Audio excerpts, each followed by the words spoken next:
Daddy പിന്നെ എവിടെ താമസിക്കും? വാശി പിടിക്കാൻ കൊച്ചു കുട്ടിയൊന്നും അല്ലല്ലോ. പ്രായമായില്ലേ, അതിന്റെ ചില പിടിവാശികളൊക്കെ കാണും. സ്വാമി പറയുന്നത് മുഴുവൻ അതേപടി അനുസരിക്കുന്നുണ്ടല്ലോ. എന്താ നമ്മൾ പറയുമ്പോ കേൾക്കാത്തത്?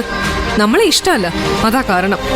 സാറിന്റെ ഇപ്പോഴത്തെ അവസ്ഥ ഓർക്കുമ്പോൾ നല്ല സങ്കടമുണ്ട്.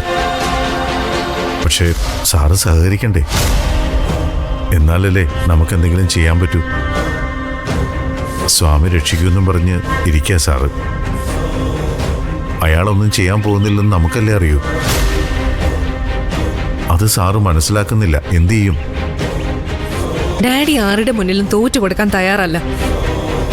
ആവശ്യമില്ലാത്ത വാശിയ.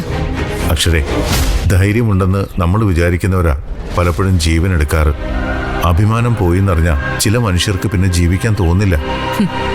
ആ പേടി എന്തായാലും എനിക്കില്ല. ആത്മഹത്യ ചെയ്യാനാണെങ്കിലേ എപ്പോഴേ ഡാഡി ഇത് ചെയ്തേനെ. എത്രയോ സന്ദർഭങ്ങൾ വന്നു. അന്നൊക്കെ പതറാതെ പിടിച്ചു നിന്നിട്ട് ഇപ്പോ അതും ഈ അവസാന കാലത്ത് ഒരിക്കലുമില്ല. അങ്ങനെ ഒരിക്കലും സംഭവിക്കില്ല.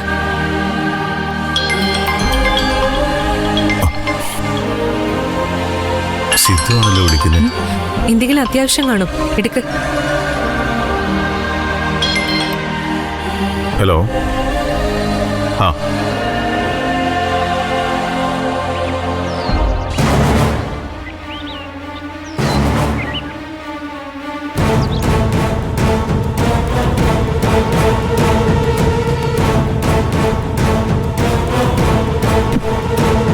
ചേച്ചിമ്മേ, ആ വീട്ടിലുള്ളവരുമായിട്ട് യാതൊരു ബന്ധവും പാടില്ലെന്ന് പറയാനേ എനിക്ക് എന്റേതായ കാരണങ്ങളുണ്ട്.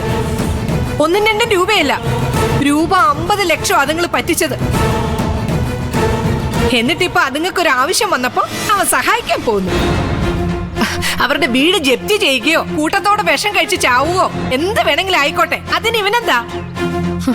ഒന്നോർത്താലേ എന്റെ ശാപം കാരണം അവർക്ക് ഇങ്ങനെയൊക്കെ സംഭവിച്ചത്. ചതിക്കാൻ പാടുണ്ടോ മനുഷ്യരായാല്? അതിന്റെ ശിക്ഷയായി അനുഭവിക്കുന്നത്. സിദ്ധുവേട്ടൻ ഒരു വക്കീലും കൂടിയല്ലേ ചേച്ചിമ്മേ? അതുകൊണ്ട് നാട്ടിലെ പലർക്കും പല പ്രശ്നങ്ങളും ഉണ്ട്. അവരെ ഒന്നും സഹായിക്കാൻ ഇവൻ പോകുന്നില്ലല്ലോ. നമ്മുടെ ശത്രുക്കൾക്ക് ഒരു ആപത്ത് വരുമ്പോ സന്തോഷിക്കണമെന്നൊന്നും ഞാൻ പറയത്തില്ല. ആ ആപത്തിന്ന് രക്ഷിക്കാൻ പോവരുത്. സിദ്ധുവേട്ടന് മനുഷ്യത്വം കുറച്ച് കൂടുതലാ ചേച്ചിമ്മേ. അത് ശരിയല്ലെന്നാ ഞാൻ പറഞ്ഞത്. മനുഷ്യത്വമൊക്കെ ആവാം, പക്ഷേ അത് അങ്ങനെയുള്ളവരോട്. ഇവര് ചതിയന്മാരല്ലേ? ഇവരോട് ദയ കാണിക്കേണ്ട വല്ല ആവശ്യമുണ്ടോ? മോളെ, മോള് പറഞ്ഞ സിദ്ധു കേക്കും. സഹായിക്കാൻ പോണ്ടെന്ന് അവനോട് പറ. അതിന്റെ ഒന്നും ആവശ്യമില്ല. അതൊന്ന് എങ്ങനെയെങ്കിലും അവനെ പറഞ്ഞൊന്ന് മനസ്സിലാക്ക്. ഇല്ല ചേച്ചിമ്മേ, ഞാൻ പറഞ്ഞാലൊന്നും സിദ്ധുവേട്ടൻ അനുസരിക്കാൻ പോകുന്നില്ല. ഇത്രയും കാലത്തെ അടുപ്പം കൊണ്ട് എനിക്കൊരു കാര്യം മനസ്സിലായി. സിദ്ധുവേട്ടന് ആരെയും വെറുക്കാൻ കഴിയില്ല, സ്നേഹിക്കാൻ മാത്രമേ കഴിയൂ. എന്നിട്ട് നിന്നെ അവൻ സ്നേഹിച്ചില്ലല്ലോ. ഞാനത് അർഹിക്കുന്നുണ്ടാവില്ല ചേച്ചിമ്മേ. അതുകൊണ്ടാവും എന്നെ സിദ്ധുവേട്ടൻ ഒഴിവാക്കിയത്. എനിക്കതിൽ സങ്കടമൊന്നുമില്ല. എല്ലാവർക്കും എല്ലാരും കിട്ടില്ലല്ലോ. സിദ്ധുവിന്റെ പേരെഴുതി വച്ചിരിക്കുന്നത് ദേവികയുടെ മനസ്സില്, ദേവികയുടെ പേരെഴുതി വച്ചിരിക്കുന്നത് സിദ്ധുവേട്ടന്റെ ഹൃദയത്തിലും. നമ്മൾ സിദ്ധുവേട്ടനെ നിയന്ത്രിക്കാതിരിക്കുന്നതാ ചേച്ചിയമ്മ നല്ലത്. സിദ്ധുവേട്ടന്റെ ഇഷ്ടം പോലെ ജീവിക്കട്ടെ. ഒന്ന് നമുക്ക് ഉറപ്പിക്കാം, ഇങ്ങനെയൊക്കെ ജീവിച്ചാലും വഴിവിട്ടൊന്നും സിദ്ധുവേട്ടനൊന്നും ചെയ്യില്ല. ന്യായത്തിന്റെ പക്ഷത്തുണ്ടാവും എന്നുറപ്പിച്ച് പറയാവുന്ന ഒരു പേര് സിദ്ധുവേട്ടന്റെ. അതുകൊണ്ട് കൂടുതൽ ഇടപെടാതിരിക്കുന്നതാ ബുദ്ധി. ഇക്കാര്യത്തിലും മാത്രമല്ല, ഒരു കാര്യത്തിലും. ചേച്ചിമ്മ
എന്താ സാറേ, ഇതുവരെ പോയില്ലേ?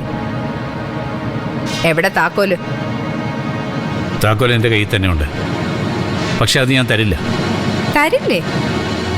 ഈ നിമിഷം മുതൽ ഇത് എന്റെ വീടാ. എന്റെ വീടിന്റെ താക്കോൽ തരില്ലെന്ന് പറയാൻ നിങ്ങൾക്ക് എന്താ അവകാശം? ഒരു വഴക്കിന് തയ്യാറായിട്ടല്ല ഞാൻ വന്നിരിക്കുന്നത്. മര്യാദയ്ക്ക് താക്കോൽ തന്നിട്ട് ഇവിടുന്ന് ഇറങ്ങുന്നതാണ് നല്ലത്. ഞാനിവിടെ നിന്ന് ഇറങ്ങില്ല. എടോ ജയശങ്കറെ, തരാവുന്നതിന്റെ പരമാവധി അവധി ഞാൻ തനിക്ക് തന്നു. എന്നിട്ടും താൻ എന്താ ഇങ്ങനെ പറയുന്നു? ഈ വീട് ഒഴിയാൻ എനിക്ക് ബുദ്ധിമുട്ടുണ്ട്. നിനക്ക് തരാനുള്ള കാശ് ഞാൻ തരും, ഇപ്പോഴല്ല. ഈ വീട് ഒഴിയണമെന്ന് മാത്രം പറയരുത്. എടോ പറട്ട കിളവാ, തന്നോട് ഞാൻ ഇറങ്ങാൻ പറയുന്നത് എനിക്ക് താൻ കാശ് തരാനുള്ളത് കൊണ്ടല്ലേ? തന്നെ ഇറക്കി വിടാൻ നിശ്ചയിച്ചുറച്ചാ ഞാൻ വന്നിരിക്കുന്നത്. കൈമളെ, മാഡം. ആ താക്കോല് വാങ്ങ്. Yes madam. തരില്ല. തരാനാ പറഞ്ഞത്. ഇങ്ങോട്ട് എടുക്കാം.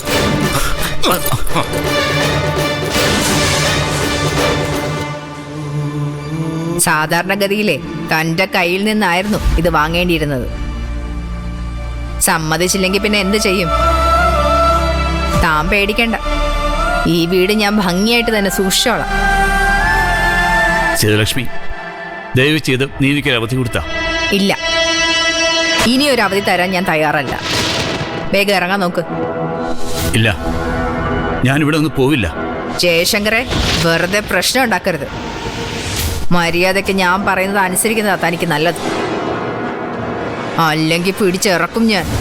നീ എന്ത് ചെയ്താലും ഞാനിവിടെ നിന്ന് പോവില്ല. ഇതെന്റെ വീടാണ്. ഇവിടെ നിന്ന് ഞാൻ ഇറങ്ങുന്ന പ്രശ്നമേ ഇല്ല. പറഞ്ഞാ കേട്ടില്ലെങ്കിൽ പിന്നെ എന്താ ചെയ്യാ? കൈമളെ, വലിച്ച് പുറത്തേക്കറിയേ. ശരി മാഡം. ഏയ്, ഞാൻ ഇറങ്ങില്ല. ഇറങ്ങി പോകാനാ പറഞ്ഞേ. ഞാൻ എനിക്ക്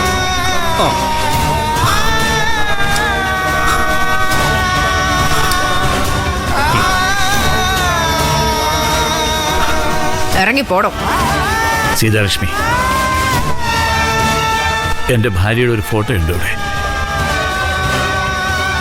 അതെനിക്ക് വേണം. കൈമളെ,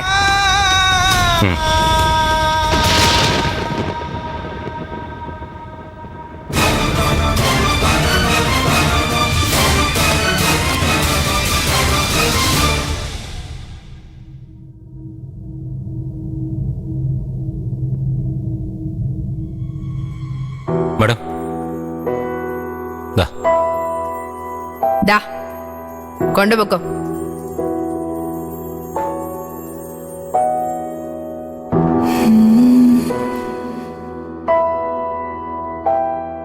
Mm-hmm.